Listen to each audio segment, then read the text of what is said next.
हज़रत औरंगज़ेब रहमतुल्लाह अलैह जो वक्त के बादशाह गुज़रे हैं, अल्लाह के वली थे।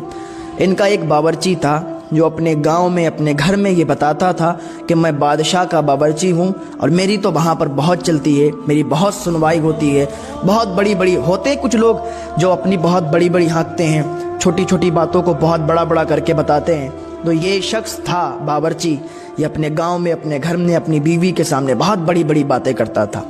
एक दिन इसका जाना अपने घर पे हुआ तो इसकी बीवी कहने लगी, सुनो कि बादशाह के तुम बहुत करीब हो, बावर्ची हो, बादशाह से रोज़ मिलते हो, तुम्हारी वहाँ पर बहुत चलती है, तो एक ऐसा करो कि हमारी बेटी की शादी होने वाली है और हमारे घर में कोई ऐसा रुपया पैसा नहीं है कि हम अपनी बेटी की शादी कर सकें। आप बादशाह से कुछ पैसों का इंतज़ाम कर लें, कुछ पैसे ले लें, क्योंकि आप तो बादशाह के ख़ास हैं, आपको तो बादशाह मना नहीं करेंगे। आप बादशाह से पैसे मांगेंगे आपको तो ऐसे ही मिल जाएंगे, तो आप बादशाह से पैसे ले लें ताकि हम अपनी बेटी की शादी कर दें। तो उसने कहा ठीक है, हो जाएगा। अब इस बावर्ची ने घर पे तो बता दिया कि काम हो जाएगा, बादशाह से पैसे मांगेंगे तो बादशाह तो चुटकियों में पैसे दे देंगे, हम तो बादशाह के बहुत ही ख़ास आदमी हैं, हमें तो बादशाह बिल्कुल नहीं मना करेंगे। तो ये घर से निकल आया और ये दूसरे देश का था, ये दूसरे देश का रहने वाला था। अब ये जैसे ही हज़रत औरंगज़ेब रहमतुल्लाह अलैह की बारगाह में आया तो इसको हिम्मत नहीं हुई कि पैसे मांगूं, तो इसने क्या काम किया कि एक दिन खाने में नमक तेज़ कर दिया। जब नमक तेज़ हुआ तो बादशाह औरंगज़ेब रहमतुल्लाह अलैह अल्लाह के वली थे, उन्हें तो जैसा खाना मिल जाता था वो खा लेते थे। अपने घर का भी खर्चा पता कैसे चलाते थे, कुरान को लिखते थे। कुरान को पहले ज़माने में लिखा जाता था हाथ से और फिर उसका हदिया होता था, जो हदिया होता था वो पैसे आते थे, उन पैसे से औरंगज़ेब रहमतुल्लाह अलैह अपना घर चलाते थे। पहले के बादशाह भी ऐसे होते थे जो अल्लाह वाले होते थे। तो औरंगज़ेब रहमतुल्लाह अलैह ने खाना खाया, कुछ नहीं कहा। दूसरे दिन फिर उसने नमक तेज़ कर दिया, फिर औरंगज़ेब रहमतुल्लाह अलैह ने खाना खा लिया, कुछ नहीं कहा। तीसरे दिन फिर उसने और तेज़ कर दिया, फिर औरंगज़ेब रहमतुल्लाह अलैह ने खाना खा लिया, कुछ नहीं कहा। अब इस बावर्ची को बड़ा परेशानी हुई कि बादशाह तो ऐसे ही खाना खा लेते हैं, कुछ कहते भी नहीं है, पूछते भी नहीं है कि नमक तेज़ क्यों हो गया। तो उसने कहा ऐसा करते हैं, आज आधा खाना पकाते हैं और आधा नमक डालते हैं। इस बावर्ची ने ऐसा किया कि खाने में आधा नमक डाला, आधा खाना था और आधा नमक। जब बादशाह औरंगज़ेब रहमतुल्लाह अलैह ने एक निवाला खाया तो उसमें आधा नमक था और आधा खाना था। बादशाह ने बावर्ची को बुलाया, कहा भाई क्या बात है, 3-4 दिन से नमक तेज़ कर दे रहे हो, कोई बात हो तो बताओ, क्योंकि अल्लाह वाले थे समझ जाते थे। तो बादशाह के बावर्ची ने कहा, हुजूर बात ऐसी है कि मेरी बीवी ने मुझसे कहा है कि बेटी की शादी करना है, कुछ पैसों का अगर इंतज़ाम हो जाए तो बहुत ही मेहरबानी होगी। हज़रत औरंगज़ेब रहमतुल्लाह अलैह ने फरमाया, बस इतनी सी बात, और इसके लिए आप 3-4 दिन से खाने में नमक तेज़ कर रहे हो। तो बादशाह औरंगज़ेब रहमतुल्लाह अलैह अंदर गए। जाने के बाद 2 आने, वो जो पहले 1 आना 2 आना 4 आने अठन्नी इस तरीके से चलते थे पैसे, तो हज़रत औरंगज़ेब रहमतुल्लाह अलैह 2 अन्नी ले आए, इसको 2 अन्नी बोलते थे, 2 आने। और लाने के बाद अपने बावर्ची को दे दिया, कहा ले जाओ और अपनी बेटी की शादी करना। बावर्ची ने 2 अन्नी पकड़ी, कहा हुजूर इसमें क्या होगा। बावर्ची को बहुत गुस्सा आया, अब बादशाह से तो कुछ कह नहीं सकता था, लेकिन गुस्से को पी गया।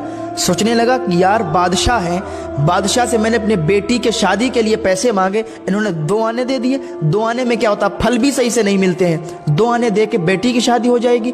इसको गुस्सा तो बहुत आया, लेकिन गुस्सा पी गया और 2 अन्नी जेब में रखी और बाहर निकल के बादशाह को कहने लगा कि कैसे बादशाह हैं और इन्होंने 2 आने दिए लड़की की शादी के लिए। इस बात से भी वो डर रहा था कि मैं घर पे जाऊंगा तो बीवी को क्या कहूंगा कि 2 आने लेके आए हैं बेटी की शादी के लिए, और जहन इस बात को कबूल भी नहीं कर सकता कि 2 आने में बेटी की शादी कैसे हो जाएगी। लेकिन अल्लाह वाले वही होते हैं, वो तो 2 आने दिख रहे थे, लेकिन उनकी नज़र में वो क्या थे वो तो वही जाने। अल्लाह वालों की बातें हैं, उनको समझना इंसान की अक्ल से बाहर है। वो तो मिट्टी भी उठा के दे दें वो भी सोना बन जाती है। लेकिन बादशाह का वजीर बड़ा परेशान था कि 2 अन्नी दी है, 2 अन्नी में क्या होगा। दूसरे दिन ही बावर्ची का दोस्त आ गया जो घर पे जा रहा था, तो उसने बावर्ची से कहा क्या भाई घर पे चलोगे। तो उस बावर्ची ने कहा घर पे क्या करेंगे जाके, बादशाह ने 2 आने दिए हैं और कहा जाओ बेटी की शादी कर लो। बड़ा ही उसने अकड़ के कहा कि मैं घर पे जाकर क्या करूंगा, बादशाह ने 2 आने दिए, 2 आने में शादी होती कहीं।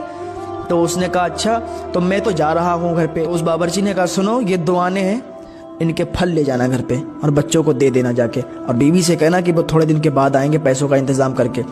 उसने कहा ठीक है। बावर्ची का दोस्त निकल गया, उसने कुछ फल लिए और लेने के बाद وہ چلا گیا اپنے شہر، کیونکہ وہ دوسرے دیش رہتا تھا۔ اب ادھر کیا تھا، ادھر کا جو بادشاہ تھا اس کا لڑکا بڑا بیمار تھا اور اس کو وہاں کوئی دوا ہی نہیں لگی۔ تو ایک ایسا پھل کوئی ہوتا ہے کہ اس دیش میں وہ پھل نہیں ہوتا تھا، اور اس باورچی کے دوست نے ادھر سے وہی پھل خریدا تھا۔ اب جیسے ہی وہ وہاں پر اپنے دیش پہنچا تو وہاں پر بادشاہ نے سپاہی لگا رکھے تھے کہ جو بھی اس دیش میں داخل ہو اور اس کے پاس اگر وہ پھل مل جائے تو وہ میرے بیٹے کی دوا کے طور پر کام آئے گا اور میرے بیٹے کی جان بچ جائے گی۔ وہ چاہے تو جتنا پیسہ مانگ لے، جتنا پیسہ لے لے، اس کو پیسہ دے دینا اور اس کے پاس سے وہ پھل لے لینا۔ اب اس باورچی کا دوست جب پھل لے کے ادھر سے گزرا تو بادشاہ کے سپاہی لگے ہوئے تھے، سپاہیوں نے دیکھا، اس کی تلاشی لی، وہی پھل اس کے پاس مل گئے۔ تو سپاہی بادشاہ کے پاس لائے تو بادشاہ نے ان پھلوں کے بدلے میں بہت زیادہ مال و دولت دے دیا اور کہا لے جاؤ۔ اب یہ شخص جو باورچی کا دوست تھا، اچھا پہلے دوست بھی ایسے ہوتے تھے، پہلے کے لوگ بھی اتنے باوفا ہوتے تھے کہ جس کا مال ہے اور جس کا پیسہ ہے اسی کو دیتے تھے۔ بیچ میں ایسا نہیں ہے کہ آج کل لوگ ایک دوسرے کا پیسہ کھا جاتے ہیں، اور جو کسی کا پیسہ، کسی کا مال کھائے گا وہ یقیناً اللہ کے ہم منہ دکھائے گا اور پکڑا جائے گا، اور جب چور پکڑے جائیں گے پھر اللہ تعالیٰ ان سے ضرور حساب لے گا، ان سے ضرور بدلہ لے گا۔ تو وہ بادشاہ کے باورچی کا دوست جو تھا اس نے مال و دولت لیا، اس باورچی کے گھر پہ چلا گیا۔ اس کی بیوی کو جب مال و دولت دیا تو اس کی بیوی بڑا خوش ہو گئی۔ اس کی بیوی کہنے لگی میرے شوہر ایسے ہی بڑی بڑی باتیں ہانکتے ہیں، لیکن آج انہوں نے اتنی زیادہ مال و دولت بھجوایا ہے اور بادشاہ نے اتنا مال و دولت سے نواز دیا، میرا گھر بھی بن جائے گا، میری بچیوں کی شادی بھی ہو جائے گی، پھر بھی یہ مال و دولت بچ جائے گا۔ باورچی کی بیوی نے اپنی بیٹی کی عالی شان شادی کی اور عالی شان گھر بنوا لیا۔ ادھر باورچی بھی کچھ سالوں کے بعد واپس آیا۔ جب اس نے گھر دیکھا تو گھر بہت بڑا تھا، جب دیکھا تو حیران ہو گیا کہ یہ یہاں سے میرا گھر کہاں چلا گیا، میرے بیوی بچے کہاں چلے گئے۔ ہوتا نہ ہے کہ کہیں باہر سے کوئی آیا ہو اور اس کا گھر پہلے کسی اور ڈیزائن کا ہو اور پھر ایک دم سب سارا تبدیل ہو گیا ہو تو اسے پہچاننے میں مشکل تو ہوگی کہ بھائی میرا گھر تو ویسا بنا تھا، اب ایک دم یہ سب چینج ہو گیا ہے، سب بدل گیا ہے، کیا ہوا۔ تو اتنے میں اس کی بیوی باہر نکل آئی۔ جب اس کی بیوی باہر نکلی کہا میاں آ جاؤ آ جاؤ، یہ اپنا ہی گھر ہے، اتنے دنوں میں تم بھول گئے کیا۔ تو بادشاہ کا باورچی اندر گیا اور اس کی نگاہیں ادھر ادھر ڈگمگا رہی، ادھر ادھر دیکھ رہا کہ آخر اللہ بات کیا ہوئی، یہ گھر اتنا تبدیل کیسے ہو گیا، یہ اتنا عالی شان بنگلہ کیسے بن گیا، ہم تو ایسا چھوڑ کے نہیں گئے تھے اور نہ ہی ہم نے کوئی رقم بھیجی، نہ ہی ہم نے کوئی مال بھیجا کہ جس کی وجہ سے یہ گھر اتنا عالی شان بن گیا۔ اس باورچی نے سارا سامان رکھا اور ننگے پیر دوڑتا ہوا اس اپنے دوست کے ہاں پہنچا اور اس سے پوچھا بھائی ایک بات بتاؤ، ہمارا گھر ویسا تو نہیں تھا، نہ ہی ہم نے کوئی مال بھیجا تھا، آخر ہمارا گھر ایسا کیسے بن گیا، یہ سارا کچھ تبدیل کیسے ہو گیا۔ تو اس نے پورا معاملہ بیان کیا، پورا واقعہ بیان کیا۔ اس نے کہا واقعی اللہ والوں کی بات میں اثر ہوتا ہے، اللہ والے جو دیتے ہیں وہ وہی جانتے ہیں کہ ہم کیا دے رہے ہیں، بندہ نہیں جانتا ہے۔ پھر وہ باورچی فوراً ہی اورنگزیب رحمۃ اللہ علیہ کی بارگاہ میں حاضر ہوا جا کر اور قدموں پہ گر گیا، حضور مجھے معاف کر دیجئے، میں آپ کو غلط سمجھتا تھا، آپ نے جو 2 آنے دیے تھے ان 2 آنے میں اتنی برکت ہوئی کہ ہمارا محل بھی بن گیا، ہمارا گھر بھی بن گیا اور ہماری بیٹی کی شادی بھی ہو گئی۔ حضرت اورنگزیب رحمۃ اللہ علیہ نے فرمایا کہ وہ پیسے محنت کے تھے اور جو محنت کے پیسے ہوتے ہیں ان میں برکت ہوا کرتی ہے۔ وقت کے بادشاہ ہیں اورنگزیب رحمۃ اللہ علیہ، کہ اپنا گھر چلانے کے لیے کام کرتے ہیں، جو اس سے پیسہ آتا ہے اس سے اپنا گھر چلاتے ہیں۔ تو ایسے ہوتے ہیں اللہ والے۔